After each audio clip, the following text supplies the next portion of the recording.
What is up, guys? Welcome back to another weekend edition of the Bears Profit Plays channel. We're going live again on Sunday morning, just like we do every Sunday, and we give out every pick for the Sunday slate, game pick straight up and ATS, and we end the show with a sweet, sweet parlay. And last week, I think it hit. I think it got pretty close to hitting. I It can't did. remember, but I It think hit. it hit. It did hit.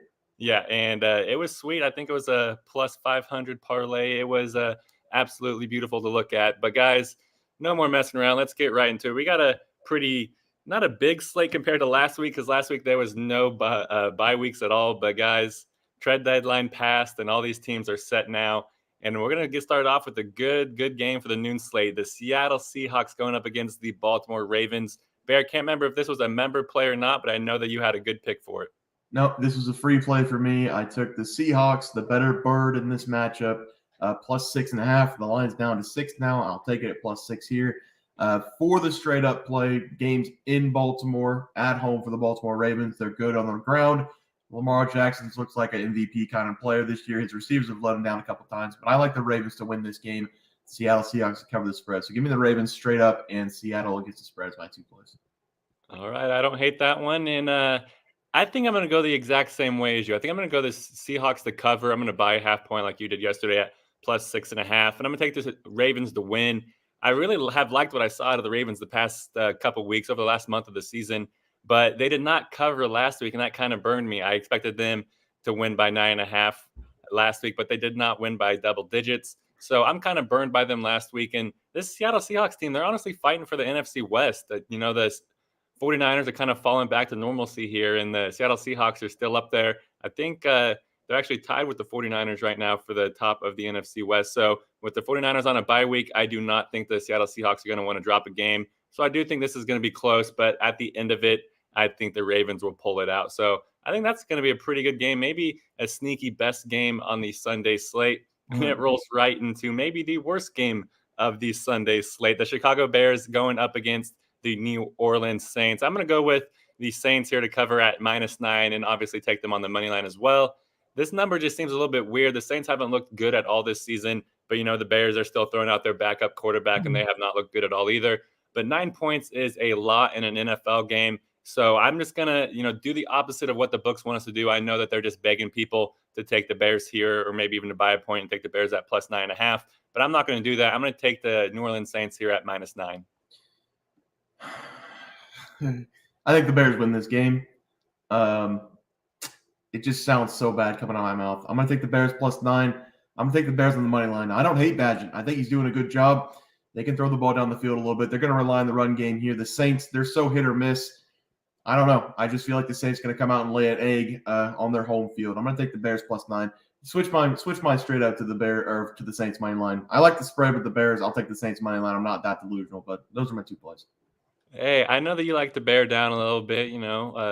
Your name is Bear, so maybe the Bears are running through your blood just a little bit. True. I know you were getting a little bit frisky with that money line pick. I'm glad that you came back to reality, because this Bears team is just straight up terrible. But moving on to this game, the Minnesota Vikings going up against the Atlanta Falcons. Falcons here are favored at home at -3.5. Bear, the Vikings, they're not playing this game with Kirk Cousins, and the Falcons, they finally benched Desmond Ridder. Which backup quarterback do you think is going to win this game? Taylor Heinicke is going to win this game, so I'm going to take the Atlanta Falcons. I'm going to take them -3.5. I don't know if Josh Dobbs is playing in this game. I assume he's not playing in the game. I think it's going to be Dern. He stinks. I think the Falcons can run the ball very well. They can throw the ball very well with Tyler Heinicke. If you guys watched the game last week, Heinicke looked great whenever he's in there in the second half. They let him down the field almost every drive. They scored almost every drive. They should have beat the Tennessee Titans last week. I think it was Van Jefferson dropped the ball late in the fourth quarter. Or they would have scored a touchdown and won that game. I like the Falcons here to cover the spread. I like the Falcons straight up. Yeah, and I'm a big Falcons guy. If you guys watch our channel every Sunday morning, I think you guys can notice that I don't think I've ever picked against this Falcons team, and it's not going to start today. I just love Artie Smith. I saw, a news article going out about him earlier this weekend saying that, he's a billionaire's son. He's been given everything in his life. Guys, he works at least 70 hours a week. If he was just a guy that was given every opportunity, he would kick his feet up and enjoy the FedEx money, because his dad is the founder and owner of FedEx. And So a lot of people are claiming nepotism and claiming this guy's a doofus. But guys, this guy is a genius, honestly. And he has a ton of weapons. And I think they're going to be giving the ball a ton this game. Drake London is out for the Falcons here. And I think that's going to hurt them. But at the end of the day, Artie Smith doesn't like to pass the ball either. So I love the Falcons here to dominate this game on the ground. And they'll win this game at -3.5 as well. So I think that game's going to be pretty good as well. I mean, it's going to be interesting to see how the backups play in that game. But like Bear said, Jaron Hall, he wasn't too good at BYU. It's surprising that he's still on an NFL roster. And now this game, the Arizona Cardinals going up against the Cleveland Browns. Bear, I know that you love this backup quarterback. Which side are you going with this one? Oh, Bear, I think you're on mute. My bad, guys. Yeah, I do love the backups here, but Deshaun Watson's back. I like the Browns -13. I like the Browns straight up. The defense of the Browns, incredible. I don't know if the Cardinals are going to score any points. However, the Cardinals are one of the best teams in the first half. So if you like the Cardinals on the first half spread, I don't hate it, but I think this game's going to get out of hand. I'm going to take the Browns to cover the massive spread and the Browns straight up. Yeah, this is a massive spread, -13.5, basically a 2-touchdown one. I can't remember the last time I saw a spread this massive, to be honest with you. It definitely has not happened this season yet. And the Browns, their team isn't too good. I mean, even with Deshaun Watson starting today, Deshaun Watson has not looked overly good this season. 13 points is a lot, but their defense, I think, could win this game 14-0 just by themselves. So I'm going to take the Cleveland Browns here at -13. I hate it. I want to take the Cardinals here at +13 just because it's a lot of points in the NFL. But at the end of the day, the lines are set this way for a reason, probably. So I bet they expect the Browns to win this game pretty easily. So we're both on the Browns there, Bear. We have not. Yeah, I do want to say something though about the Cardinals here. Nobody better judge Clayton Tune on this game because no quarterback in the NFL has looked really good against the Browns besides Gardner Minshew for some reason. So nobody judge Clayton Tune on this performance. I think he's going to be a good quarterback. He's got all the skill set. He was really good at Houston. So nobody judge Clayton Tune today. All right, that's all I wanted to say. Hey, and he was pretty good in Houston. It was fun watching him, rack up a lot of passing yards over the last few seasons. And hey, at the end of the day, he's a quarterback. He just has to throw the football, and we all know he can throw the football. So I think he's going to at least be serviceable today, hopefully. But this game, the Tampa Bay Buccaneers going up against the Houston Texans. The Houston Texans are home favorites here, -2.5. Bear, we've kind of been, riding the Texans some weeks, fading them early in the season. But I think that we're kind of, Team Texans here. But which side are you going with this game? Yeah, last week I took the Panthers on the spread to cover against the Texans in that short spread. I think it was 3.5. Panthers did win the game outright. And this game, both teams sitting at 3-4, kind of like a battle of who's a good team, who's a bad team. I like the Texans -2.5. The culture's changing over there. The defense looks great. Their quarterback, C.J. Stroud, looks great. The future looks bright for the Texans. I think they got enough receivers, enough depth at the receiver spot, enough talent on the outside to take advantage of the secondary of Tampa Bay. I don't think they're going to be able to run the ball. Damian Pierce is out in this game. It's going to be Devin Singletary back there. But I think the defense stands up against Baker, and I think they make enough plays on offense to win this game. So I'm going to take the Texans straight up and -2.5. All right, and this is going to be the first time that we are dissuading from each other. I'm going to take the Bucks here on the money line. I'm also going to take them at +2.5. Baker has not been that bad this season, and their offense is still good. They still got Mike Evans, Chris Godwin. Rashad White has not been overly bad this season, and their defense is still loaded. They still got both those stud linebackers and Vita Vea, also main in the interior. So their defense is still good. Secondary is still damn elite as well. So I think the Bucks are going to travel good in this game. I do love the under as well. So if you guys do want a total pick, I think the under is probably going to hit in this game. I think this game's going to be like a 17-14 game, to be honest with you. So I love the Buccaneers here to keep this game close and to even win this game at the end of it. And guys, we're almost done with the 12 o'clock window. We're moving on to this game. This game might be the worst one of the slate, to be honest with you. This one might be replacing the Bears game that we talked about earlier. The Washington Commanders going up against the New England Patriots. Commanders, they've sold basically their entire defensive line in the Patriots. They're the Patriots. Bear, which side are you going with this game? I have no idea what the Patriots are trying to be or what they are. They've lost 4 or 5. They beat the Bills somehow. I don't know how they beat the Bills. They were competitive in the first half against Miami, 31-17 in that game at the end. I'm just going to close my eyes and take the Commanders on the money line, Commanders on the spread. Sam Howell's better than Mac Jones. Simple as that. They have more receiver depth. They have better running back. Ezekiel Elliott's washed up. Stevenson hasn't been good this season for the Patriots either. So I think the Commanders always play the Eagles well, so we can't over-exaggerate the last week's game against the Eagles. They played them twice. So I still think the Commanders are a bad team. But in this game, I'll take them +2.5 and a little bit on the money line, +130. I think that's a nice sprinkle. I don't hate that pick, but that building is on fire. And so give me the Patriots here -2.5. It's a home game for the Patriots, so I expect Gillette to be absolutely rowdy in this game. And the Commanders, I mean, they're just already punting. Ron Rivera I feel like he should just start packing his bags already. Sam Howell, he is pretty good, but this Patriots defense, I think, will neutralize him throughout this game because that's just what Bill Belichick does. So we're separate on that game as well. So we'll see who's going to end up on top this week. But this is going to be the Oh, last noon game. bro. This game makes me sick. Uh-oh. Unbelievable. Over. What do you want over for, Brett? Which game? Over in the Patriots game, Brett. I don't hate the over there if that's the game you're talking about. I think that game might be smelling points, to be honest with you, because I think Eric Bieniemy is going to be out there proving a point like, hey, it's not my fault. Give me the head coaching job, fire Ron Rivera, and put me in head coach. So I think that Bieniemy will probably be dialing up some plays in. The Commanders' defense is half sold, so I think they're going to be a shell of themselves as well. So the Patriots might be able to put up 21. Who knows? Yeah. I don't hate that either. Kami's over. He says team total over for the Commanders. I don't hate that, but this game's going to be the last noon game. The Los Angeles Rams going up against the Green Bay Packers.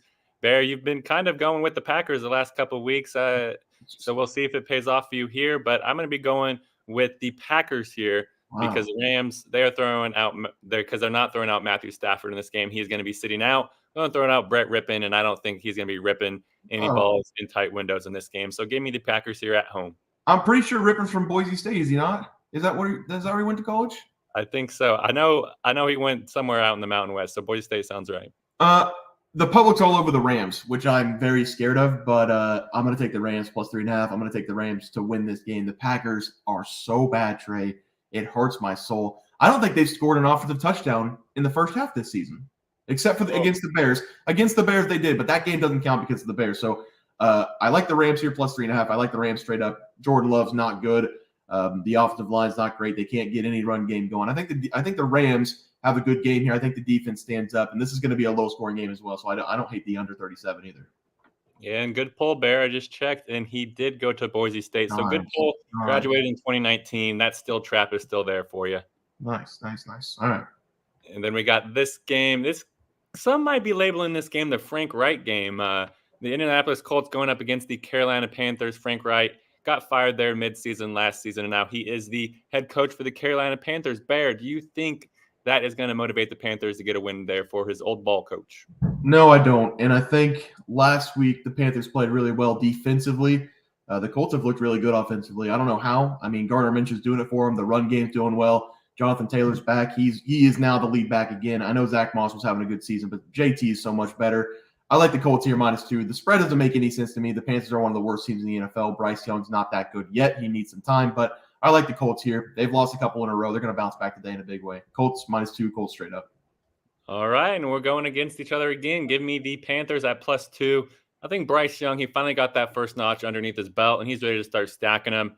I think he's going to continue to look Adam Thielen's way, and the way that these Panthers teams are doing their backfield just doesn't make any sense. They signed Miles Sanders to a big deal and have not used him. They basically made him an active, healthy scratch last week, barely giving him any snaps. And I don't know how many snaps he's going to get today, but either way, I love Chuba Hubbard to be able to run all over this Colts defense. And I love Bryce Young to be able to sling the ball all around the field at home. So give me the Carolina Panthers at +2. And I'm also going to be taking them on the money line. I feel like that is going to be a pretty underrated game. I feel like it could end up being a field goal winner game there at the end of it. Now, the game that we've all been waiting for, the reason why everybody's watching this live stream, to see which side of the game Bear was going to pick. We're talking about the Dallas Cowboys going up against the Philadelphia Eagles. Bear, the Cowboys enter this game as road underdogs at +3. Does that matter? This is a member play on the site. Oh. So, but I am going to give it out because I'm feeling nice. I'm feeling generous. I'm not going to give out my other play. I like it more. This game is going to be won by the Philadelphia Eagles on the money line, and this game is going to be won by the Philadelphia Eagles -3 on the spread. The Dallas Cowboys have not beat a good team yet this season. When they play teams below 500, they look really good. When they play teams above 500, they look really bad. And we all know Dak Prescott's not the guy. He's a nice guy, but just because you're a nice guy in the NFL doesn't mean people should treat you well. Like if you don't perform for your team, you shouldn't be getting paid that much money. If you don't perform for your team, we should try to move on. The goal of the season is to win a Super Bowl. And with Dak Prescott at the quarterback, we have no chance of winning the Super Bowl. It's plain as simple as that. The defense has talked a lot. I think the Eagles are going to come in here at home. The brotherly shove is undefeated. They're going to have 4th and 1, 3rd and 1, 50 times in this game. It's just going to kill the Cowboys. So I'm going to take the Eagles. Hurts my soul. Eagles are the best team in the NFL. I'm not going to fade them here. Dallas hasn't proved anything yet to me. I think they're a fraud team, so I'm going to take the Eagles, Trey. Wow. Okay. So while you were talking, I just quickly stat mused Cowboys last 5 games Eight at and two. Eagles. 8-2 for Dak, right? I don't know about Dak, but over the last 5 games at Philadelphia, Cowboys, they're 2-3, and the under looks pretty juicy, honestly. None of these games have really been high scoring besides one of the games that they played 2 seasons ago.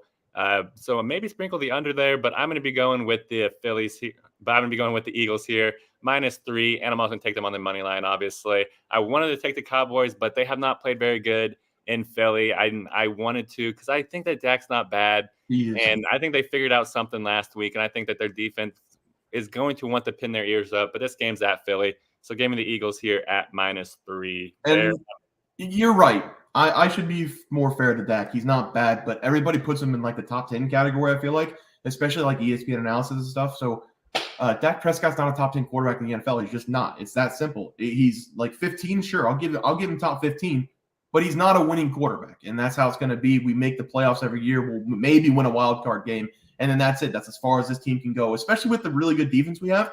We should be able to go further. So I'm not trying to knock Dak Prescott, but it is his team and the quarterback.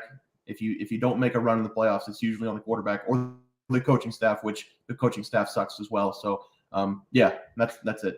Go ahead.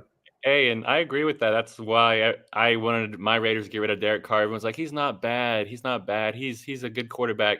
Yeah, he's not top 10, and that's what you need to be to win a Super Bowl. At the end of the day, why are you playing an NFL season if you're not trying to win a Super Bowl? I was tired of my team being average and 7-9 for 18 seasons in a row. So thank God Derek Carr's gone, and now he's on the Saints doing the same exact thing. So this game, my Las Vegas Raiders going up against the New York Giants. I gave this game out as an NFL game pick yesterday, not on the members, so I can give it out here.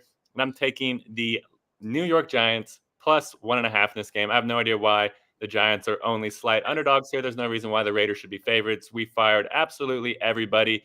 And our offensive coordinator, Bo Hardegree, just seems like a doofus. He doesn't really know what he's going to be doing. If we score 3 touchdowns in this game, I will be absolutely surprised. I feel like we're not going to be able to move the ball down the field at all. We're not going to be able to change up the offense very much. So we're not going to be able to put his own spice on it. And at the end of the day, it wouldn't be that good and tasty either. So give me the Giants here at plus 1.5. Yeah, this is a new Leaf game for the Raiders. They fired everybody, which was a good thing, I think, for you. They're going to bench Jimmy Garoppolo. Another good thing for you. I like O'Connell. I like Devontae Adams to have a bounce-back game. I like the Raiders to cover the spread and win the game outright. The Giants are the only team in the NFL this season that haven't scored 100 points on offense. So even if you do put up 17 points, you're going to win this game. I like the Raiders to win this game. All right, guys, and time for the final game. When we're talking about Bears, start thinking about what you want to put in this juicy parlay that we're going to be doing. But this is going to be the Sunday Night Football game, the best game on the slate. I'm so excited to watch this game. The Buffalo Bills taking on the Cincinnati Bengals. I'm going to go first here. I'm going to take the Bengals at -2.5. I took the Bengals last week against the 49ers, and they just looked really good in that game and made the 49ers not look very good. And I expect that to happen again in this game. The Bills, we've kind of been riding the roller coaster with them this season. They've been good. They've been bad. They've been good. They've been average. And I think they're going to be average in this game. I don't think they're going to be able to keep up with the Bengals offense. And the Bengals defense is always underrated. So give me the Bengals here at home, -2.5. Yeah, this is my other member play on the site. I'm not going to give this one out. This is a huge game. We all remember the last year's game with Hamlin. That was tragedy. But hopefully this game doesn't have as many injuries and we play the entire game. So I think this is going to be a great game. It's an impactful game, too, for the playoff standing. So, yeah, I'm going to keep it quiet. Over on BearsProfitPlays.com, you can check it out. $5 a month, really cheap. So, yep, there you go, Trey. All right, Baron, you said you had your parlays locked and loaded. Do you want to give your first one out? Yeah, I do. I'm going to take the Browns -13. I'm not going to buy any points. I think they dominate this game. I don't know if the Cardinals are going to score a point, and that's nothing on Clayton Tune. That's just how good this Browns defense has been this year. Myles Garrett, 5+ sacks. I can see it easily. So I'm going to take the Browns as my first play. All right, and guys, this may be a controversial one. This may be one that you guys don't like. But at the end of the day, it's a play that I feel really confident in, and I'm going to be taking the New England Patriots here on the money line against the Washington Commanders. I just don't feel like the Commanders are going to show up in this game. They sold off everybody whenever I feel like they didn't have to. And me and Bear's been saying this from the beginning of the season. It doesn't even look like this Commanders team's trying to win. They had to win in their grasp against the Eagles, and Ron Rivera chose not to try to take hold of it. And then as soon as they get their chance to sell every good player on their team, that's just what they do. And on the other hand, the Patriots, they're still trying to be relevant this season. It's not like they've given up. They've had ample opportunities to give up this season. And it seems like each game they go into it expecting perfection. And I think they're going to get somewhat close to that in this game. So give me the Patriots here on the money line at home. I love the Boston crowd, get, Sam Howell just a little bit rattled. So that's going to be my first leg of the parlay. Bear, what's your second? My second leg is going to be Kyle Pitts to go over 40-plus receiving yards going up against the Vikings. The Vikings have a really good rushing defense. Not very good in the secondary for the Vikings. I like Kyle Pitts here. Whenever Taylor Heineke came in the second half, he was throwing to the backups, Hodges, Van Jefferson. They had a full week of practice with the ones. Heineke's going to be looking for Drake London and Kyle Pitts in this game. And they're probably going to have to do it through the air because the Vikings have a lot of 109 yards per game on the ground. Not great for them. I know the Falcons love to run the ball, but I like Kyle Pitts here. A little breakout game maybe for Kyle Pitts this week with Taylor Heineke back there. Hey, I would not hate that. And right now we're at 503, so I feel like this is going to be a perfect cherry on top. They have Josh Jacobs rushing over and then sitting at 74.5. I'm just going to be a little bit safe. And you know what? It's not that much different. I'm just going to take his over 74.5. It's pretty expensive just to take the over 70. So I love just to take the over 74.5 because I did say the Giants are going to win this game, but I do think it's going to be a pretty low-scoring, drag-them-out game. So that's going to give the Raiders a lot of ample opportunity to give Josh Jacobs the football. And in Antonio Pierce's opening press conference as the new Raiders head coach, he said he pulled Josh Jacobs aside and said, hey, young fella, rest your body. We're going to be leaning on you. You're going to get the ball a ton. And this is his first chance to back up those words. So I expect Josh Jacobs to get at least 20 carries. And if he gets 20 carries, we just need him to average, 3.5 yards a carry, which I think is easily doable. So, guys, that is a juicy parlay over 1,000 plus 1,028. Put $100 in, get $1,000 out to end your weekend and to start the week off right. I love it, Bear. Do you feel confident about that parlay? I feel very confident about it. I think that's going to hit for sure. And guys, we just went over our game picks. This is where the standings is at right now. I have a slight lead in the straight up, and me and Bear were actually tied in the against the spread. So thank you guys for watching, and hopefully you guys enjoy your Sunday slate. I know that me and Bear will. In fact, I got a tee time in a couple hours. It's starting to warm up outside, so hopefully I hit them straight, and hopefully my Raiders lose. That's the only thing I'm rooting for today. And Bear, hopefully your Cowboys win because I know that, the Cowboys can win the NFC East, and you can go to bed happy, right? I'm not going to give myself hope. So that's the worst thing I can do as a Cowboys fan is give myself hope. I've always been hurt, so I'm going into the game expecting the Eagles to win by 21. So that way, if they lose by less than 21, I'll be happy. There you go. Smart man. Just watch out for the tush push. They'll be doing that to you through the TV. Guys, thank you for joining. And until next week, we will see you guys next time. And make sure to watch our free videos. We got an NBA, an NCAA, an NFL. We got all these types of videos coming out throughout this week. And college basketball starts up just around the corner. So make sure to be looking out for those as well. Thanks for watching, guys. And until next time, peace out.